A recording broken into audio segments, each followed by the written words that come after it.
नीतीश जी से सुशील मोदी का बहुत नजदीकी रिश्ता रहा होगा। ऑल इज वेल जो कह रहे हैं वो ज्योतिष नहीं है, पूरा लोकतंत्र का धज्जी उड़ा दिए। नमस्कार, मैं हूं आपके साथ प्रीति और आप देख रहे हैं तथ्य भारत। 29 दिसंबर को जदयू के राष्ट्रीय कार्यकारिणी की बैठक होने वाली है। आपको बता दें कि जब मीडिया कर्मी ने जदयू के राष्ट्रीय अध्यक्ष ललन सिंह से यह सवाल पूछा कि क्या इस राष्ट्रीय कार्यकारिणी की बैठक में जदयू के राष्ट्रीय अध्यक्ष बदले जाएंगे, तो इस पर ललन सिंह जमकर मीडिया कर्मी पर ही बरस पड़े। वहीं इस दौरान उन्होंने और भी कई मुद्दों को लेकर अपना बयान दिया है। अगर बात करें इंडिया गठबंधन की, तो इंडिया गठबंधन में सीट शेयरिंग को लेकर उन्होंने कहा कि 3 हफ्तों में सीट शेयरिंग हो जाएगी।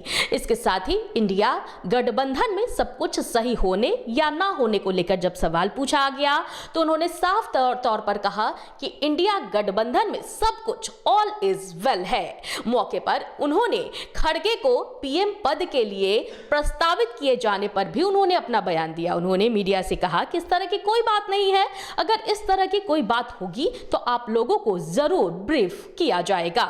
इसके साथ ही ललन सिंह ने और क्या कुछ कहा है, आप सुने। सुशील मोदी को नीतीश जी से बात हुआ होगा तभी प्रेडिक्ट कर रहे हैं। नीतीश जी से सुशील मोदी का बहुत नजदीकी रिश्ता रहा होगा, तो नीतीश जी का बात भी सुशील मोदी जान रहे हैं। सर, इंडिया की बैठक के बाद कहा जा रहा है कि सब कुछ ऑल इज वेल नहीं है आप लोग में। ऑल इज वेल जो कह रहे हैं वो ज्योतिष नहीं है। इंडिया गठबंधन में ऑल इज वेल और निर्णय हुआ है कि 3 सप्ताह में सभी राज्यों में सीटों का बंटवारा हो जाएगा। उनके बिलाई के भाग से सिक्का नहीं टूटने वाला। गिरिराज सिंह तो बोल रहे हैं कि पार्टी का आरजेडी में विलय हो जाएगा। अरे गिरिराज सिंह को छोड़िए ना, गिरिराज सिंह का अपना टीआरपी रहता है। गिरिराज सिंह अपने टीआरपी पर चलते रहते हैं, कुछ बोलना है इसलिए बोलते रहते हैं। गिरिराज सिंह कहते हैं कि झटका और क्या हलाल, अपने 2.5 किलो मीट खाते थे, तो 2.5 किलो मीट जो खाते थे वो कहाँ से खिलाते थे? झटका वाला के हाथ बाजारे से मंगवाते थे। तो गिरिराज सिंह का टीआरपी है, कुछ बोलते रहते हैं, उनकी बात को बहुत गंभीरता से नहीं लेना। मल्लिकार्जुन खड़गे का नाम सर ममता बनर्जी ने आगे किया था, क्या इस पर कुछ पता नहीं, ये आपको मालूम होगा कि किसने आगे किया था।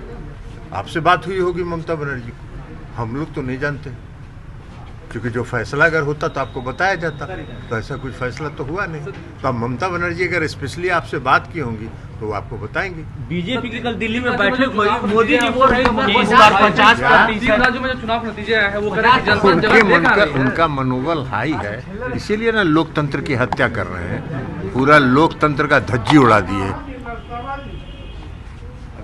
लोकतंत्र का मतलब क्या होता है? लोकतंत्र का मतलब होता है पक्ष और विपक्ष। विपक्ष मांग कर रहा है कि भाई संसद में जो 2 व्यक्ति अनधिकृत रूप से घुसे,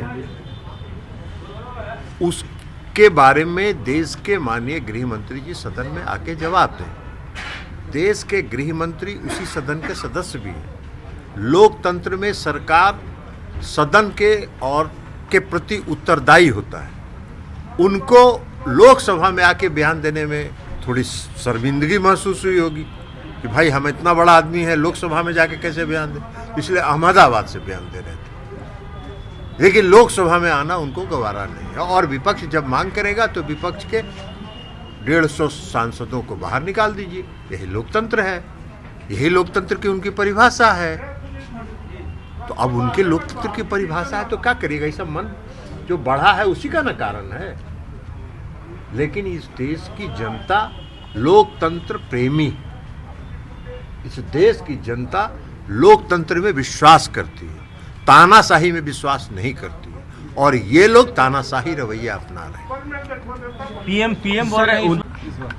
अब पीएम तो कुछ भी बोलना है, जब अपने ही बोलना है, अपने ही पीठ थपथपाना है, अपने ही ताली बजवाना है, तब उसका क्या जवाब है? उसका तो कोई जवाब है नहीं। सर, 29 तारीख को राष्ट्रीय कार्यकारिणी की बैठक है। बीजेपी कह रही है कि इस बार ललन सिंह राष्ट्रीय अध्यक्ष नहीं बनने जा रहे हैं। पता नहीं, आपको बात हुई है क्या? राष्ट्रीय कार्यकारिणी की बैठक में क्या होता है आपसे बात हुई है? आपसे डिस्कस कर लेंगे क्या करना है। आप बताइए क्या करना है, आप परामर्श दीजिए कि क्या करना है, आप ही से डिस्कस कर लेते हैं राष्ट्रीय कार्यकारिणी में क्या होगा। तो इंडिया गठबंधन से लेकर राष्ट्रीय कार्यकारिणी की होने वाली बैठक तक कई मुद्दों पर जदयू के राष्ट्रीय अध्यक्ष ललन सिंह ने अपना बयान दिया। आपने सुना कि उन्होंने किस तरह से सब कुछ क्लियर किया है और यह भी कहा है कि इंडिया गठबंधन में सब कुछ ऑल इज वेल है। इस वक्त की खबर में फिलहाल इतना ही। मुझे दीजिए इजाजत, लेकिन देखते रहे तथ्य भारत। नमस्कार।